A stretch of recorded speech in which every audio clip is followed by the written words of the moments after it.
tout ce que nous voyons là, le but, bien aimé, c'est de nous amener aussi à manifester l'amour les uns envers les autres. Quand je dis l'amour est impératif, Dieu ne négocie pas pour que nous ayons. Il nous demande d'avoir l'amour les uns pour les autres. Soyez très attentifs. Le message sera court, mais très bref. Très bref, très concis et précis. Parce que ce que le Saint-Esprit m'a mis dedans, dans ce message, bien aimé, ça va transformer ta vie. Ça va transformer ta façon de comprendre. Pourquoi tu es là, pourquoi tu es l'enfant de Dieu, et pourquoi tu es sur la terre. Alléluia. Bien aimé, l'amour dont Jésus-Christ parle là, cet amour, il s'est sacrifié. Regarde, un Dieu qui ici parmi nous est capable de déplacer même la feuille ici et accepter que quelqu'un me gifle. Ça veut dire que si tu sais que tu es capable de dire ton bras là, casse-toi, qui doit accepter que quelqu'un me gifle? Mais dès que tu me gifles là, je dis c'est fini pour ta main. Et dit ta main là ne va plus jamais se lever. Je tue la main une fois. Vous voyez, quand on vient arrêter Jésus, on ne connaissait pas Jésus parce que ce n'est pas nous les pasteurs d'aujourd'hui là, que quand on est à l'église là, il faut qu'on porte des vêtements, que quand quelqu'un ouvre la porte, on sait que c'est moi le pasteur, c'est moi le pasteur, c'est moi le pasteur. Au temps de Jésus, on ne savait même pas qui il était au milieu de ses disciples. On ne savait pas. Quand Jésus-Christ, on vient pour l'arrêter, on ne sait pas qui est le leader. On demande qui est le leader. Quand il dit c'est moi, la Bible nous dit que les soldats s'écroulent d'abord. Parce qu'ils ont entendu parler de lui. Ils ont vu ce qu'il faisait. Ça veut dire que, au fond d'eux, ils ne croyaient pas qu'il était capable de l'arrêter. Tu as d'abord peur parce que ce genre de personnage qui guérit les malades, qui ressuscite les morts. Mon frère, est-ce que si je l'arrête là, c'est pas est-ce que je vais m'en sortir? Alléluia. C'est pourquoi quand ils ont demandé qui est Jésus, quand Jésus se posait, il dit que c'est moi. La peur les envahit, d'abord ils s'écroulent. Avant de se ressaisir. Alléluia. Et comme c'est les soldats, vous voyez les soldats qu'on dirait les frères papiers, ils sont là. Quels soldats là? C'est comme si on vous a vendu. Même si on tue l'autre devant toi, tu es obligé de continuer. Parce que tu obéis à un ordre. On t'a dit, allez arrêter Jésus. Ils sont obligés de rentrer avec Jésus. C'est un ordre de la hiérarchie. Est-ce qu'on se comprend? Ce Jésus a manifesté cet amour pour nous sur la terre, bien aimé. Et l'amour maintenant qu'il nous demande, c'est que ça soit à notre tour de manifester l'amour. Nous traversons les 3 premiers versets, nous attendons l'amour est patient, il est plein de ceci, l'amour, tout ça, je ne vais pas citer. Bien aimé. Si tu n'aimes pas ton frère, c'est toi le problème. Est-ce que tu sais ça? Si tu n'aimes pas ton frère, c'est toi le problème. Ça veut dire que tu as été possédé par un esprit qui te pousse à ne pas aimer ton frère. Ce n'est pas une négociation. Est-ce qu'on se comprend?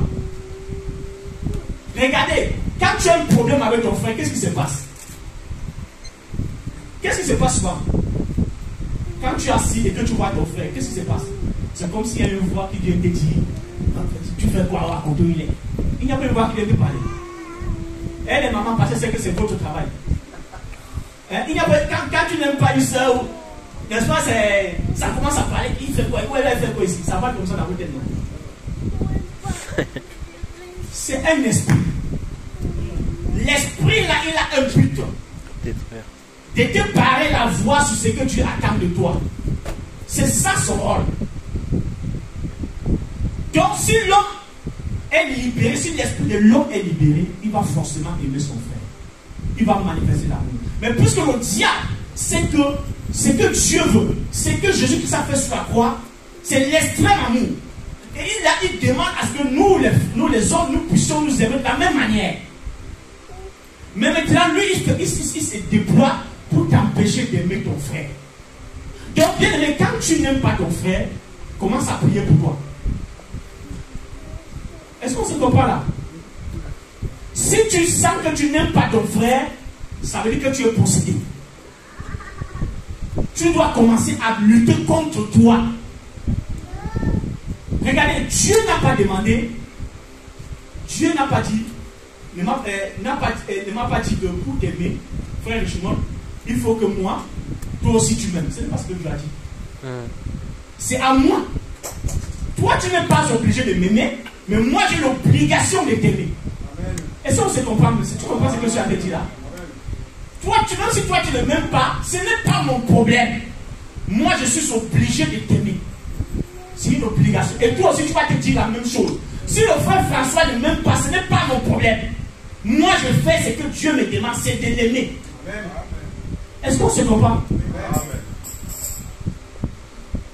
Bien aimé, tous les messages que nous voulons avoir à l'église, il y a une histoire.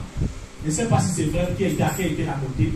Un frère recevait, avait reçu une vision que le Seigneur Jésus là parle d'une vision que je serai chez toi à 16h.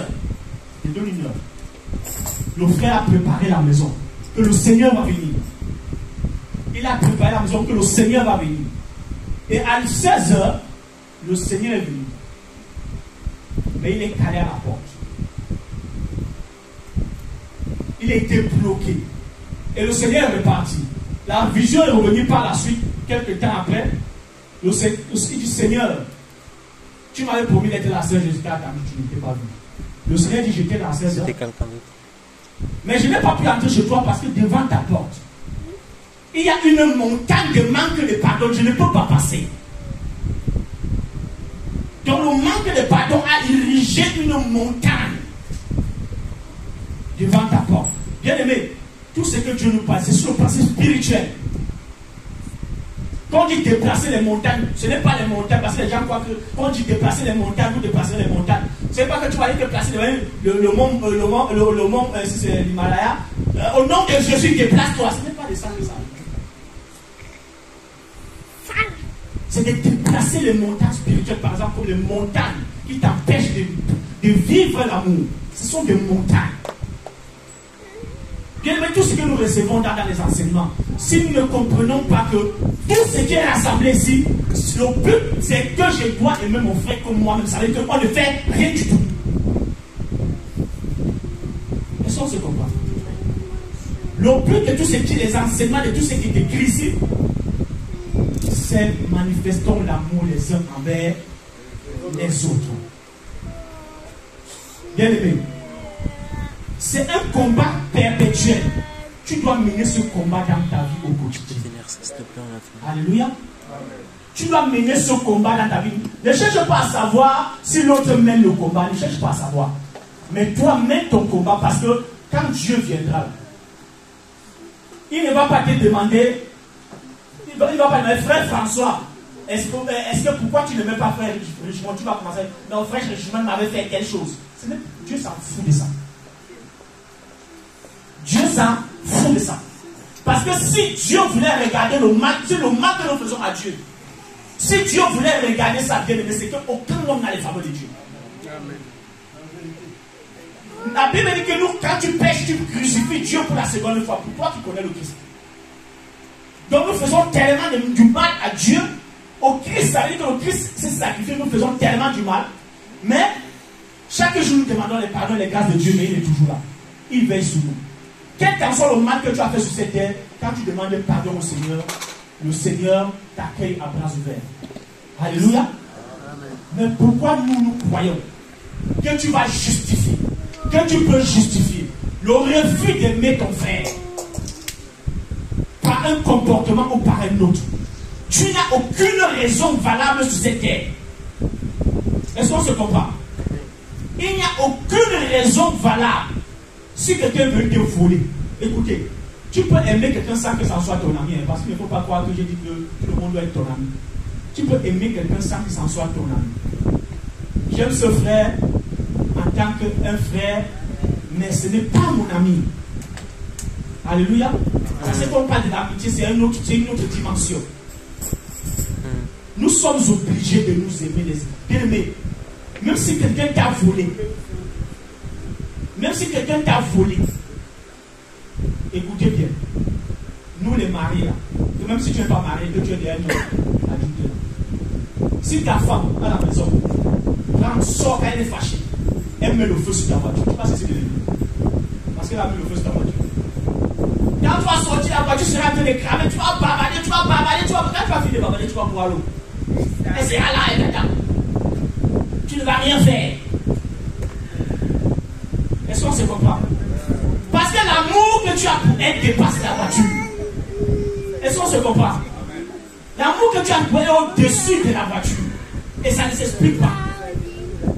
Quand une femme est fâchée, elle peut même te cramer la maison. Si elle te crame la maison, tu vas faire quoi?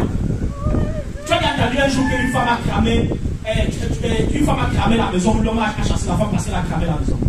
Ça n'existe nulle part. Ça n'existe nulle part parce que l'amour pour cette femme est au-dessus de la maison. Mais pourquoi ton frère te fait seulement un petit truc? Tu trouves que le petit truc là, c'est ça qui te pousse à ne plus l'aimer. Vous voyez qu'on a un problème, n'est-ce pas? Ça veut dire qu'il n'y a pas de l'amour. Alléluia. Il n'y a pas d'amour.